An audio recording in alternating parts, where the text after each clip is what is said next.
The story opened with a man named Oka, who was fully aware of his unattractive appearance, but had accepted it, managing to live a modestly content life. One day, however, everything changed when a girl falsely accused him of harassment. Oka immediately denied the accusation and tried to leave, but in his panic, he stumbled and dropped his shopping bags. The contents spilled out, revealing adult games he had purchased, which made the crowd assume he was guilty. At that moment, Oka realized that the world was never fair to people who looked like him. The court fined him 300,000 yen, and soon after, he lost his job. Years passed, and it was revealed that the girl who framed him had later been arrested for repeatedly making false accusations against unattractive men. Since she was a minor, she received only probation. Oka, on the other hand, was left deeply traumatized. Unable to find employment, he withdrew from society and lived in isolation with his parents. In the present, Oka spent his time surfing the internet. One day, he came across a mysterious post about sudden disappearances happening in the city. Another post warned readers to spend their bonus points wisely, or they would be unable to return to their world. He dismissed it as nonsense. Yet, with nothing else to occupy his life, he decided to follow the strange instructions. Soon,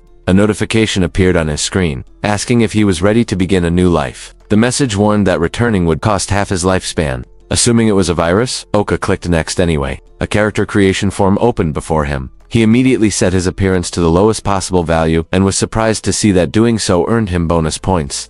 The form also contained a section for special notes. Instead of giving himself advantages, Oka cruelly wrote conditions that would make his life harder. He set his income to 0 and added a rule that he would suffer if he ever touched a woman. With these restrictions, he gathered more than 100 trillion bonus points before he could spend them to improve his attributes. However, his time ran out. Without warning, Oka awoke in his new body and quickly discovered that others had gone through the same reincarnation ritual. Among them was a boy named C, who easily chatted with the girls, while Oka kept his distance, more focused on finding useful items than building friendships. When he spotted a coin, it vanished the moment he tried to pick it up, reminding him that he had set his income rate to 0 during setup. Later, when all the starting items were gathered, the group split them evenly, except the count didn't add up. There were only 7 coins. Suspicion briefly fell on Oka, though he explained he couldn't hold money and told them to take his share. While some accepted that, Saika, one of the girls, pointed out that he was the only one who hadn't turned up with a coin, making him stand out even more. Oka shifted his attention, asking if he could have the axe instead, but C dismissed him with a warning not to show off or he'd just fail again. Confused, Oka realized C had mistaken him for someone overconfident and selfish. Not wanting to argue, he admitted that in his old life, selfishness had caused problems, and he didn't want to repeat those mistakes. The weapons were divided by rock, paper, scissors. Oka ended up with a club while C claimed the axe. C tried to shake hands in friendship, but Oka refused, determined to avoid repeating past regrets by going solo. Still, when C showed everyone the map and suggested heading toward the nearby town of Ira, Oka agreed to travel with them, for now, planning to leave midway. The moment they opened the door, a goblin lunged at them, but C cut it down instantly. More enemies appeared, and he quickly assigned roles. Ritsu fought alongside him, Sokka protected Saika while she readied her bow. Oka noticed Saika fumbling with the bowstring and wondered why she had chosen that weapon in the first place. When a goblin attacked him, C told him to handle it. Oka swung his club, but the blow did nothing, and the goblin knocked him to his knees. Only then did Oka remember he hadn't managed to set his stats properly during character creation. Frustrated, he threw everything into one desperate strike and managed to kill the goblin. To his shock, the system announced he had already reached level 31 thanks to a hidden 10,000 times experience multiplier. While the others invested modestly into stamina and strength, Oka recklessly poured trillions of points into every stat. His body erupted with radiant energy, and the system crowned him as an absolute god. Another goblin struck him, but the blow felt like nothing. Testing his new strength, Oka flicked the creature's head with a finger and sent it flying. Meanwhile, Saika was still struggling with her bow, so Oka stepped in. He made up a ridiculous excuse about having a rare bow-stringing syndrome that required him to tie it or die. Amused, she handed it over, and with his maxed-out dexterity, he strung it instantly. She encouraged him to take the first shot. He loosed an arrow, and though it soared skyward, a magic circle appeared above them and summoned a dragon that wiped out the goblins in one breath. Saika was stunned, but Oka brushed it off by claiming he used to be in the archery club. She took the bow back, determined to handle the rest, but her arrows missed every target. Wanting to help, Oka used his craftsmanship skill to create new arrows, pretending she had dropped them. She eagerly fired again, but still couldn't hit. In the end, C and Ritsu cleared the remaining goblins. Concerned for Saika, Oka decided not to abandon the group just yet. They eventually reached the town of Arya, where a hamburger shop caught everyone's attention. The party went inside, but Oka slipped away, convincing himself he needed to maintain his solitude. Sitting by a fountain, his stomach growled. He had no money for food, Saika appeared and, in her kindness, offered him a burger as thanks for helping her earlier. Startled, he fumbled and their fingers brushed. The brief touch triggered a strange shock that caused him massive HP loss, and the burger splattered against the wall. Saika, mistaking his reaction for rejection, began to cry. Thinking quickly, Oka told her she was so beautiful that his hands trembled, making it impossible to hold the food properly. Relieved, she handed him her second burger, even though it was her own lunch. He protested, but she insisted, reminding him that he had helped her with the bowstring and arrows that as Oka bit into the burger. His heart softened. He realized he owed her something now. His vow to go solo faded, replaced with a new resolve. He would stay with the group, at least until he could repay her kindness. Saika and Oka went to the weapons shop, where Saika tried to purchase several bundles of arrows. The shopkeeper informed her that stock was limited, and Oka noticed that her bag was already overflowing with arrows. Even though he could easily craft more for her, he knew he couldn't hand them over without drawing unwanted suspicion. Soon, C and Ritsu arrived, saying they had found a new inn. Oka, however, chose to sleep in the park instead. Saika assumed this was because he was poor and offered to pay his lodging fee, but he refused, not wanting to burden her. She became emotional, convinced he must dislike her, but Oka reassured her otherwise. Taking his arm, she led him to the inn. He noticed he didn't take damage from her touch since it was through his clothes rather than direct skin contact. He thought about how she was always bringing him along, but at the same time, he couldn't leave her on her own. She was too innocent, and others might try to hurt her. The next morning, Oka brought breakfast for everyone, which surprised the group. When they asked how he got it, he lied, saying a kind person had given it to him. Saika gently told him that begging wasn't right, and that he should ask her if he ever needed money. Oka quietly appreciated the kindness of her offer. In truth, he had crafted arrows and traded them at the weapons shop for food, accepting a loss but feeling glad he could repay her generosity in some way. After breakfast, C suggested they prepare for their next adventure. Saika wanted to explore the city first, but Oka pointed out they needed a steady source of income. He mentioned a nearby cave worth investigating, which excited Saika, though Ritsu questioned whether it was safe. At that moment, a man named Shiro interrupted. He explained they would need an expert navigator and revealed that he was a reincarnated adventurer. Oka was immediately alarmed, though Shiro seemed more shocked by Oka's appearance than anything else. Shiro showed them a special item that granted discounts at inns, saying they should have found it in the first log house but that he was willing to share. C asked who he was, and Shiro introduced himself as a guide for novice adventurers. Oka, however, found him suspicious, wondering why he only worked with beginners. Still, he felt confident he could protect everyone if Shiro tried anything. C noted their lack of funds but argued that hiring Shiro would be a good investment. They agreed and set off for the cave. On the way, they encountered a group of goblins. Saika fired arrows but missed every shot. Shiro advised her to conserve ammunition, but she insisted she had enough. He told her to imagine each arrow costing 100 million yen. Focusing carefully, she managed to hit one, impressing the group. They pressed on. Shiro began training Ritsu and C while Saika practiced her aim on trees, though she continued missing. When Shiro noticed Oka wasn't training, Oka excused himself by saying he lacked any skill worth practicing. Shiro disagreed, remarking that clubs had an extremely overpowered ultimate move. Oka knew this was true. While crafting arrows outside town, he had once encountered a giant orc. He had tried preparing his strongest club skill, but the system warned that its impact would destroy everything within a 200-kilometer radius. Horrified by its destructive potential, he had decided never to use it. Shiro encouraged him to fight more actively, otherwise he'd retire early just as Shiro once had. He revealed that he had been in a mercenary group but left after realizing the massive power difference between himself and the captain, who had joined at the same time. That captain was now a king at level 80 with a status average of 160. Shiro assumed Oka was impressed, but Oka was actually surprised at how weak the man seemed. Shiro urged him to keep moving. They reached the cave entrance, and Oka thought it looked promising. Inside, Saika appeared frightened, prompting him to wonder if she was just a child. She grew excited at the sight of stalactites, only to be warned by Shiro that they could fall at any moment. Again, Oka questioned her maturity. C politely asked her age, mentioning he had been 30 in their past life. Saika surprised everyone by revealing she was 17, as they had expected her to be younger. Shiro led them deeper, where they easily defeated some bats. Eventually, they arrived at a massive door. Saika eagerly waited for it to open, then realized no one was moving. Shiro explained that it was the boss chamber and warned she would die if she entered. She hid behind Ritsu. C suggested ending the day there, but Shiro claimed he had a special event planned. He led them to a room, saying it was a safe zone impervious to monsters or magic. Oka knew otherwise. His ultimate move could obliterate it. Saika noticed snacks on the table, and Shiro explained it was a welcome party for adventurers travelers who had come this far, but Oka recognized the food as poisoned, laced with anesthetic. He knew it wouldn't affect him, but the others were in danger. C declined politely, saying they needed to return before dark. Shiro accepted this, insisting he wouldn't force them. To Oka's frustration, C apologized for doubting Shiro earlier, now convinced he was a good person. The group began eating, but Oka tried to delay them long enough to secretly use antidote magic. He asked what they had done in their previous world, but the question shocked everyone. Realizing his mistake, he stayed quiet, but C offered to share. C's story revealed that he had once been a student who hated school. He left home, started his own company, Success Life, and Oka recalled once working with him. C explained that a salesman had once impressed him during a negotiation, advising him to enjoy his life. Inspired, C left the company and began traveling while expanding his business. The company grew but eventually collapsed due to an AI development scandal, ruining many lives and leaving him mentally broken. He regretted never repaying the salesman's kindness. When he left their old world, he vowed never to let others down again. His story made the group emotional. He revealed the salesman's name, Mr. Shagaru. Then he asked Oka for his surname. Knowing he was the very man from C's story, Oka lied and gave the name Sasaki. At that moment, everyone suddenly collapsed as Shiro and his men appeared. Gloating, Shiro declared the job easy thanks to their gullible targets. But Oka remained awake. Bound in cuffs, Oka recalled his past life when he was wrongfully convicted. He thought that since the others were unconscious, he could now use his full strength. Yet C suddenly stood up, resisting the drugs. Declaring that no one should touch his friends, he fought back, but Shiro's men restrained him. Oka hesitated, fearing an attack might harm C. Still, when they struck him, Oka retaliated, using his sheer weight to knock them down. Shiro ordered his men not to damage the prisoners, since their value depended on their condition. C realized they were kidnapping reincarnated adventurers. Furious, he swore he wouldn't let them hurt his friends. Shiro laughed, ordering more men to tie them up, but Oka tackled them again. Dragging them down with brute force, Sai shouted at Oka to escape, claiming he could end the battle with a single blow. Oka was surprised, but Shiro's men swarmed them. Again, Oka used his weight to hold them off, though he was overwhelmed by dirty tactics. Enraged, C unleashed his ultimate skill, one he had gained by converting all his bonus points into a vow never to betray his friends. Triggered by fury, the skill caused his body to transform, wings sprouting from his back. Shock spread through the room as he revealed his true name, Aldine.